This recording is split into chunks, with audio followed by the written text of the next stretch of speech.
All right, these are my notes on listening to Justin Trudeau, Prime Minister Justin Trudeau, explaining his antics of 18 years ago and why he is totally different than everybody else on the left who demands that everybody on the right be completely crucified if anything in Twitter shows up.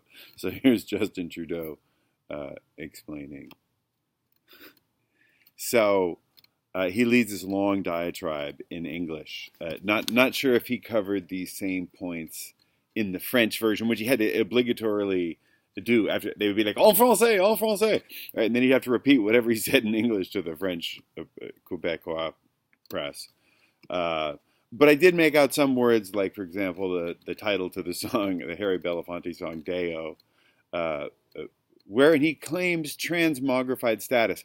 I was once a clueless and clearly hurtful person, but now I am saved and woke and loving to all the people who experience every day my former self mocked, yea, mocked, and the children all over who are racialized and marginalized by systemic racism. And he's like flagellating with the whip, right? And my neighbors are all honking at each other. Yada, yada. And I want to help those children and those poor people so much that it's really wonderful that my transmogrified current self can see the true path to more bureaucracy and federal spending just as soon as my lower lip recovers from all this cute pouting I've had to do for the last 24 hours. He's such a little model boy. And then he comes out and he's like, oh, well, Canada is the greatest country in the world. Trump says that and everyone calls him Orange Hitler, right? So it's the job of the leader of the country to say it's the best country in the world, so get off it. And then he goes on this weird, he starts, instead of saying more money, he never says we're going to spend more money. Well, he does, actually. He says, no, we spent 25 million, we spent 200 million, we're going to spend $1 billion, we're going to do this, right? But he says we need to make investments in health, education, and childcare. That's nice, but they're not investments. And this is something, if you read the book, Rich Dad, Poor Dad, what rich dads tell their children, right? This is the fundamental thing that the rich don't want middle class people to know. I mean, I'm middle class and I want everybody to know it, right? Investments are money devices that create more money. It's a thing to a thing. It's you invest in something, you get your money back and then some. Now, you may get it back in terms of profitable goods or services, something that are fungible, that you could turn into more money. But it's not an investment if it doesn't grow money. Now, it might be a failed investment. But if you, in general, make failed investments, then none of your activity will have been considered to be an investment. It'll be considered a money laundering scheme or something. So by and large, to stay in business, your investments have to pay off. So they are a device for creating more of themselves, which is kind of cool. That's what capitalism is based on. Socialism is based on what's all the production that's going on. Let's go in and get a chunk of it. That's why socialism and the mafia are kind of like, you can't really tell which one's which, right? And then there's a utopia that they sell. So Trudeau is in the utopian business. So let's see, what did he say? So he's saying that health, education, and childcare are investments. They're investments in our future. Everybody knows that you invest in society and then you get social goods out. Except that a lot of those have shown to not work so well. Some work, some don't. The society, aka the private market, but people grouping together through market, through government, through religion, through politics, create society. And society does things that the government doesn't have to do. It used to be that hospitals were handled by local governments, so as counties with sort of a last stop thing. Oh my God, you could always go to the county hospital. Run by philanthropists and do-gooders such as the Catholic Church. Many hospitals are Catholic churches or Catholic hospitals, Jewish hospitals. And typically they're open to everybody. They're especially open to the poor, and they're open to provide a good, decent hospital to the community in which they live, the hospitals live. And and then at some point they got corporatized in HMOs and PPOs and all this kind of crazy stuff. So what people started doing is started blaming this corporatization on the corporation itself. There's actually nothing wrong with making something a corporation. What you're doing is saying all of these people that started this are reputable enough and have enough roots in the community and have enough vested either interest in what the going concern is or have other investments that make them reputable people to do business with and to run your community and act as a person. We're giving them a corporate status so that there is a thing that's actually greater than them. It's easier to take it to court, and there's ups and downs of whether corporations are good. But at some point, if you're going to build the Golden Gate Bridge, you need to have a Golden Gate Bridge Corporation. And if you're going to be building bridges, maybe you need, if you're going to run a railroad, maybe you need a corporation, and maybe that provides a whole set of legal frameworks to work, which is kind of how corporate law works. It's incredibly complicated, but it's a framework, and a lot of the stuff goes to the Supreme Court. The Supreme Court actually spends a significant amount of its time dealing with corporate law because there's a bunch of lawyers, and they're all working with the corporations. They're all trying to figure out exactly that's what business is. It's competitive like that. And that's good because it's all open. It's all in front of the court system. It's in front of the banking system. It's in front of the monetary system. It's in front of the markets. It's in front of consumers. With socialism, it all kind of goes underground. It's all Politburo, and nobody knows whose brother's uncle's aunt is, running the real supply chain there. But if you want to have an educated populace, which is what the founders wanted, that make their own investments. Sorry, I keep saying like that. It's a little inside joke. They wanted individual farmers to get wealthy, be middle class, be poor, whatever, and become manufacturers and running bigger farms and supporting their communities, and their communities would form communities of law and ultimately states. And if ever all this shit really hit the fan, the federal government to stop borders, immigration, foreign wars, and disputes among the states. Otherwise, it was a states' game. Because they knew that once you start centralizing power, the sindicato, the unions take over, the corporate people take over, the cartels take over. There's not just corporations that are a problem. There's all kinds of syndicates. Unions are one type of syndicate. What has really happened, say, under the Bush and Clinton years, and Obama years by extension, was this rise of what people on the right, what the left never want to talk about it, but the right actually say that capitalism's fine and free market's fine. What the problem is what they call crony capitalism. So you get capitalism large enough that it can start playing all the cartel rules. So you get all the communications companies, they all agree, they all say the same thing. They're like, oh, isn't it amazing? Some sort of conspiracy to all the anchors started saying the same thing on the same day. Well, of course they did. They all work for the same people. They just trust their talking points, and then they repeat them to their local stations, and then people round them up and say, oh, they all said the same thing. Of course they did. That's why you need diverse news. That's why the internet's so wonderful. That's why they're silencing the internet so much, because you can actually get your information. You can form opinions if you know what's going on. So the capitalism is one of those things. It's supposed to free up the markets. But if you make it with so many regulations that only large corporations with bevies of accountants and lawyers can figure out what like Obamacare, even at the height of Obamacare, was only 20% implemented. There was like HIPAA. There's so many regulations. The doctors who used to have one admin in the office now have one doctor will have 3 to 6 admins to do all the regulatory and billing, and they got to bill to 20 different PPOs, and it's crazy. It's crazy. That's where healthcare goes up.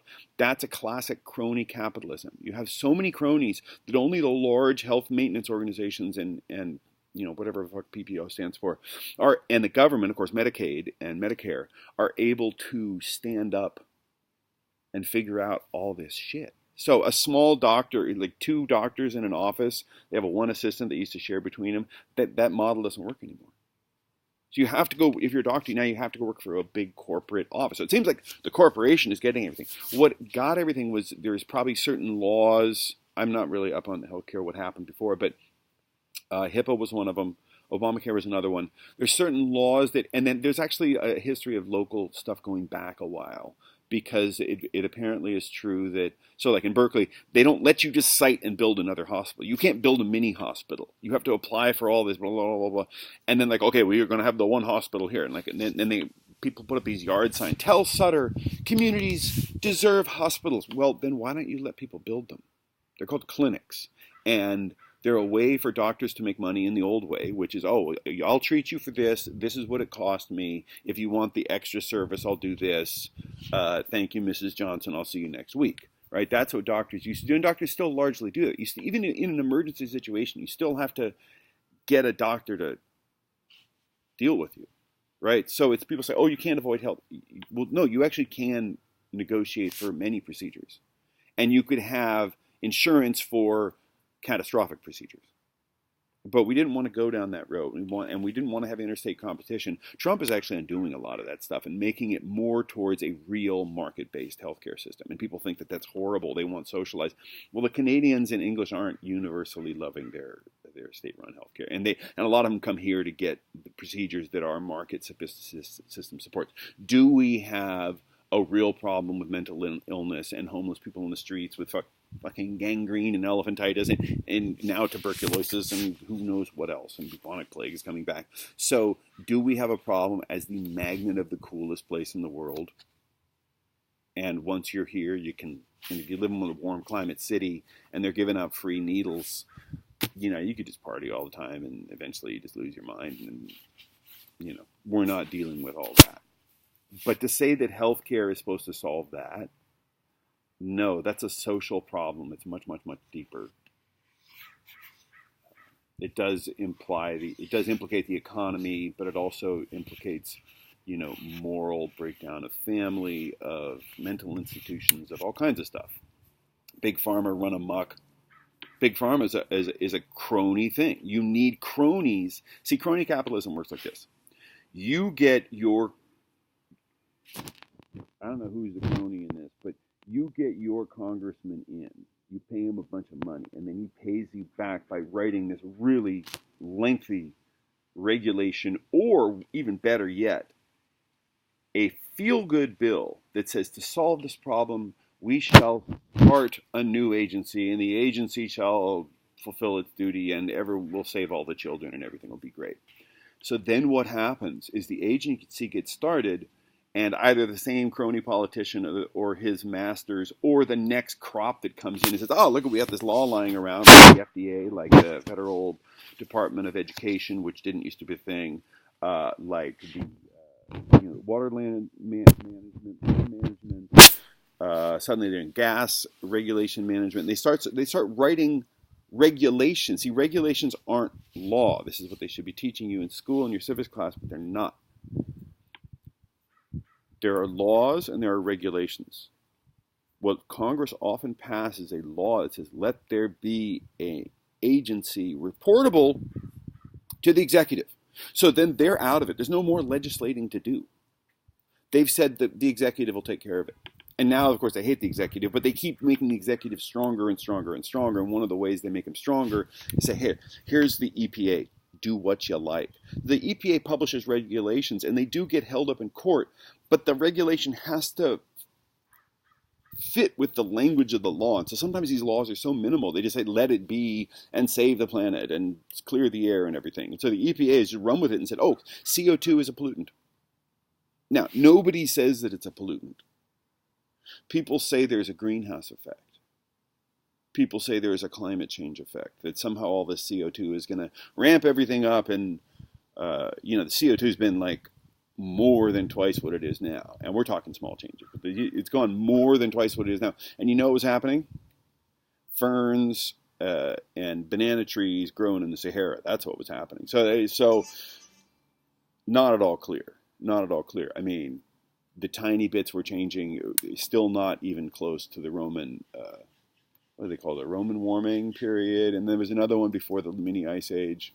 They were growing oranges up in fucking Moscow or something. So, there have been warmer times, and there have been more CO2 times, and not when humans were alive, but we'll probably survive all that. All right, back to Justin Trudeau. So the press says,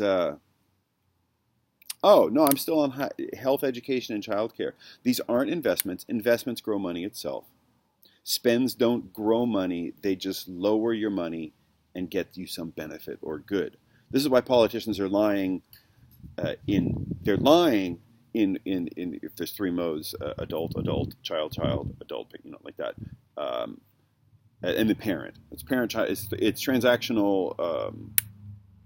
It was a pop psychology thing. It's called transactional analysis or something. And so it's parent, adult, child, parent, adult, child, and then you interact in some matrix of that. So I'm saying that politicians lie in parent mode, expecting that ignorant voters are going to be in child mode. So you're in child mode and you're like, mama's going to tell you what's right, and shut up and listen, right? So when they're telling you that this is an investment, they're in parent mode and you're in child mode and you're just supposed to accept it, because investments grow things like there's a social good. No, investments grow more of the thing themselves. So a money investment gets you more money. A social investment could get you more social. First of all, you got to define that. It starts to sound like a strong family argument. More family gets you more family. That makes sense. But more money automatically gets you better education? Not necessarily. Not if you're Genghis Khan. I mean, who's spending the money here, right? What are we spending it on? Do we all agree that this education is working? Do we find that education is getting worse and everybody's just shooting everybody? Public school, I benefited from public schools, but there's also a lot of fucking disaster going on there. So you certainly don't want the feds dealing with this. Rich parents teach their children investments are only those spends that directly make more money. So if the federal government wants to invest, then let's see it make some money. If they want to spend, I'd rather have that local. I'd rather march down to the PTA and tell them what to do with it. I don't want the feds telling me. The feds? And you guys hate Trump so much. So you want Trump to be telling you what to do in school? Cognitive dissonance time. Okay, so then the press we're back with Justin Trudeau. So the press are like, what are you going to do to lead this country now that it has been 18 years since you have kept silent about this brown facing?